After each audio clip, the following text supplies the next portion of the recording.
ये यहाँ पर कन्वर्जेंट इवोल्यूशन हो जाएगा, ठीक है, कन्वर्जेंट इवोल्यूशन हो जाएगा। इसका बेस्ट एग्जांपल क्या है? इसका बेस्ट एग्जांपल जो हमने अभी भूल से लिख दिया था, स्वीट पोटैटो या स्वीट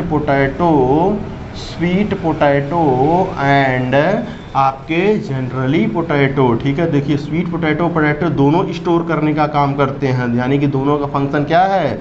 सेम है। लेकिन स्वीट पोटैटो रूट के मॉडिफिकेशन से बनता है और पोटैटो सूट के मॉडिफिकेशन से बनता है। दोनों की ओरिजिन अलग अलग हो गई, एक स्टेम है एक रूट है, ठीक है, लेकिन फंक्शन दोनों का सेम होता है। तो ऐसे अगर ढेर सारी एग्जाम्पल दिए होंगे तो अपना दिमाग लगाइएगा कि क्या हो सकता है। कोई ज़रूरी नहीं है यही एग्जाम्पल आपसे पूछा जाए, दुनिया भर के बहुत सारे एग्जाम्पल हैं।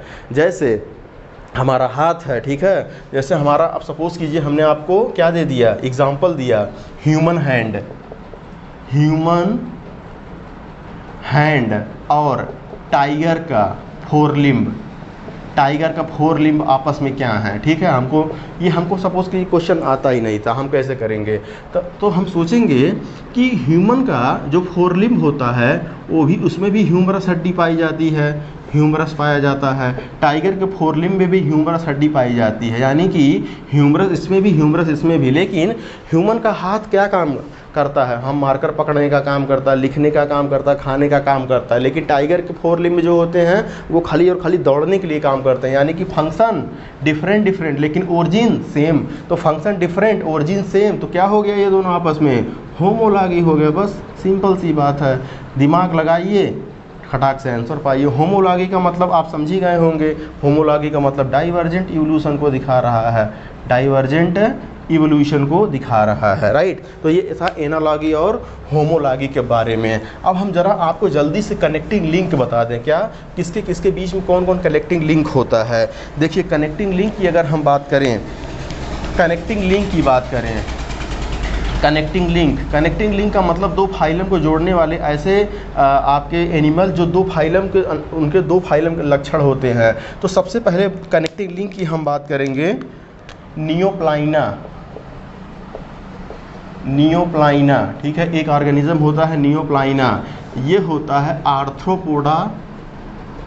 आर्थ्रोपोडा और मोलस्का के बीच में लिंक होता है, आर्थ्रोपोडा और मोलस्का, ठीक है। और आपका होता है पेरीपैटस, ठीक है, आर्थ्रोपोडा एनिलिडा, दोनों के लक्षण होते हैं इसमें, इसीलिए कनेक्टिंग लिंक बोला जाता है। आर्थ्रोपोडा और आपके एनिलिडा के बीच का कनेक्टिंग लिंक है, ठीक। इसके बाद आता है आर्कियोटेरिक्स, बर्ड्स और रेप्टाइल्स के बीच का क्या है? ये बर्ड्स और रेप्टाइल्स के बीच का कनेक्टिंग लिंक है, ये बर्ड्स और रेप्टाइल्स के बीच के कनेक्टिंग लिंक है आर्कियोप्टेरिक्स, ठीक है, ओके। आर्कियोप्टेरिक्स, नियोप्लाइना आर्कियोप्टेरिक्स हो गया, ठीक। इसके बाद ऑर्निथोराइंकस, ठीक है, ऑर्निथोराइंकस जिसको हम लोग बोलते हैं डकबिल प्लेटिपस, एकिडना चींटीखोर, डकबिल प्लेटिपस एकिडना, ठीक है। तो ये अंडे देने वाले होते हैं, लेकिन ये मैमल होते हैं, यानी कि ये आपके बर्ड्स और मैमल के बीच का कनेक्टिंग लिंक होता है, ठीक है, बर्ड्स और मैमल के बीच का कनेक्टिंग लिंक होता है। इस तरीके से हम वायरस, आपको पता है लिविंग एंड नॉन लिविंग के बीच का कनेक्टिंग लिंक होता है वायरस, ठीक है। इसी तरीके से आपका जो युगलीना होता है, युगलीना एनिमल और प्लांट के बीच का कनेक्टिंग लिंक है, ठीक। अब देखिए इसको कैसे याद करेंगे, ये भूल जाता है जनरली, ये दोनों जनरली भूल जाता है हमको, ठीक है, नियोप्लाइना और पेरीपैटस। तो नियोप्लाइना में हम लोग याद रखेंगे अमन, अमन का मतलब आपका आर्थ्रोपोडा मोलस्का के बीच में नियोप्लाइना, आर्थ्रोपोडा मोलस्का के बीच का कनेक्टिंग लिंक कौन है? नियोप्लाइना है। तो ये क्या याद रखेंगे? यहाँ पे अमन याद रखेंगे, ठीक है। यहाँ पर क्या याद रखेंगे? आम आदमी, पार्टी यानी कि आप, ठीक है। तो यहाँ पर क्या हो गया, आर्थ्रोपोडा, एनिलिडा, पेरीपेटस। तो आप और अमन दो याद रखिएगा। आर्कियोप्टेरिक्स ऐसे ही याद रहता है आपको, बर्ड्स और रेप्टाइल्स के बीच का कनेक्टिंग लिंक है। आर्निथोराइंकस बर्ड्स और मैमल के बीच में है, रेप्टाइल्स मैमल्स के बीच में होता है। वायरस आपको याद ही रहता है, लिविंग नॉन लिविंग, यूग्लिना आपको याद ही रहता है। तो ये थे आपके कुछ कनेक्टिंग लिंक के बारे में। अब हम लास्ट इवोल्यूशन में जल्दी से बता दें कि पूछा जाता है गोल्डन एरा, क्या पूछा जाता है, गोल्डन एज या गोल्डन एरा आपसे क्वेश्चन पूछ लिया जाता है, और किस पीरियड या किस एरा में आए। तो यहाँ पर हम लिखेंगे पीरियड और एरा। इस एरा में क्या चीज़ डोमिनेंट थे, किस एरा में कौन चीज़ डोमिनेंट थे, यानी कि इसीलिए उनका गोल्डन पीरियड इसको बोला जाता है। क्या बोला जाता है, उसका गोल्डन पीरियड बोला जाता है। ये क्वेश्चन पूछा जाता है। तो देखिए, एक पूछा जाता है आपका गोल्डन एज ऑफ मैमल, ठीक है, किसमें मैमल डोमिनेंट है, ठीक है। उसके बाद एम्फीबिया, एम्फीबिया। उसके बाद पूछा जाता है, उसके बाद पूछा जाता है फिशेस का। उसके बाद रेप्टाइल्स का पूछा जाता है, ठीक है।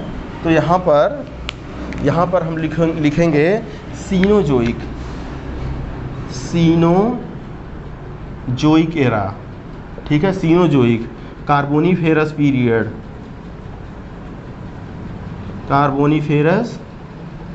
Carboniferous period. यहाँ पर डियोनियन पीरियड, यहाँ पर लिखेंगे मीजोजोइक एरा, मीजोजोइक एरा में डोमिनेंट थे कौन।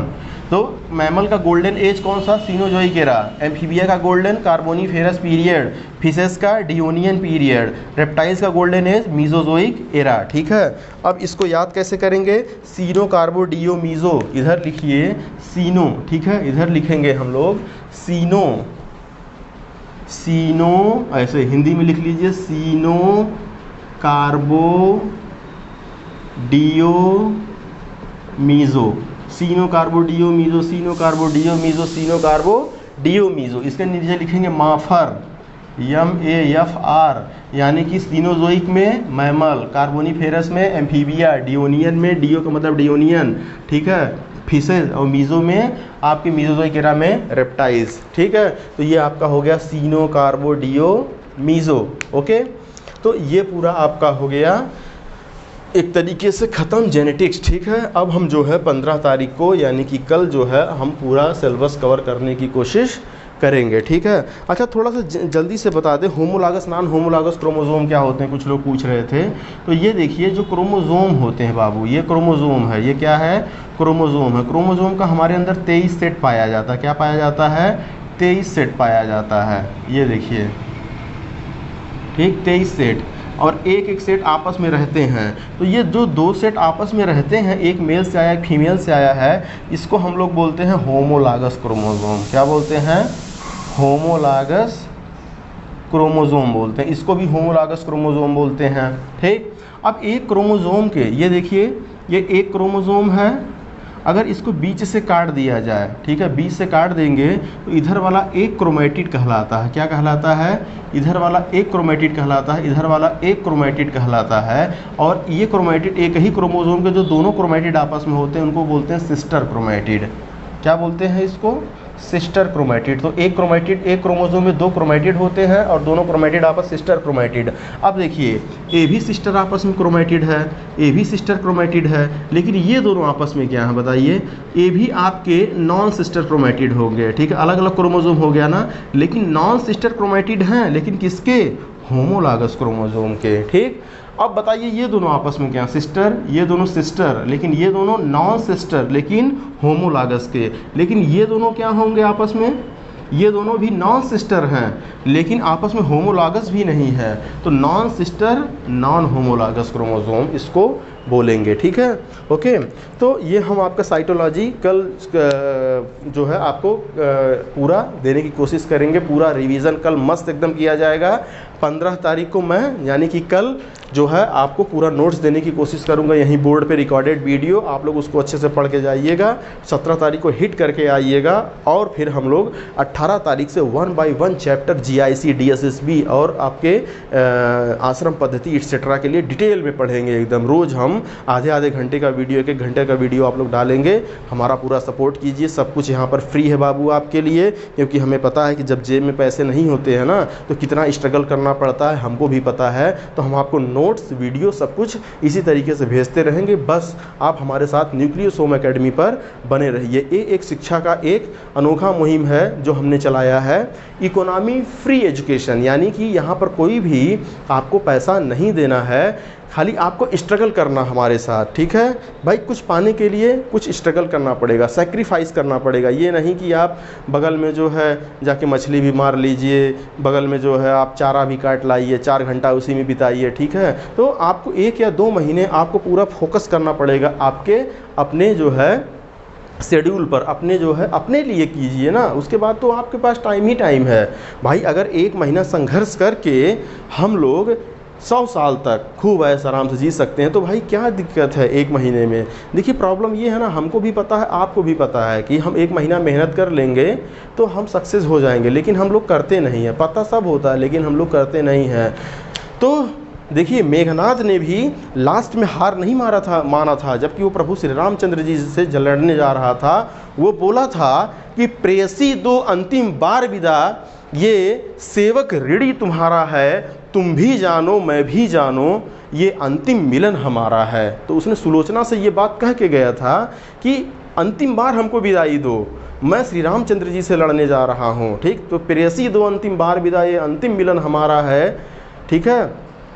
मैं भी जानूँ तुम भी जानो, प्रेयसी दो अंतिम बार विदा, ये सेवक ऋणी तुम्हारा है, मैं भी जानूँ तुम भी जानो, ये मैं भी जानूँ तुम भी जानो, ठीक है, ये अंतिम मिलन हमारा है। रामधारी सिंह दिनकर भी लिखते हैं आप लोगों के लिए, खमठोंक ठेलता है जब नर पर्वत के जाते पाँव उखड़, मानव जब जोर लगाता है पत्थर भी पानी बन जाता है। तो इसी के साथ अभी से आप लग जाइए अच्छे से।